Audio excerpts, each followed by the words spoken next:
I'm interested to dive into the code and take a look at how this is drawn. I'm pretty sure these are just going to be, these do look like individual pieces of geometry that have just been instanced like a bajillion times, which is pretty like standard, fairly decently performant way to go. And then I'm going to take a guess that this kind of swaying that's happening here, that also seems to be based on the height of the vertex that makes up a grass blade. So if we have this kind of grass blade over here that looks like that, the higher we go, the more we move it, and then the lower we are, the less we move it, because the base shouldn't move, obviously. We don't want our grass going like this, but we do want it kind of swaying like that.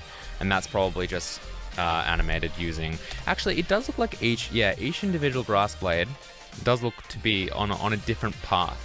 Like maybe the movement's the same, but it's on a different stage of its animation, which makes me think there's probably some kind of position-based attribute there as well that maybe will tie into like some kind of sine wave, or like some kind of like sine or cosine function basically that will just oscillate it back and forth, but at different kind of stages of that graph.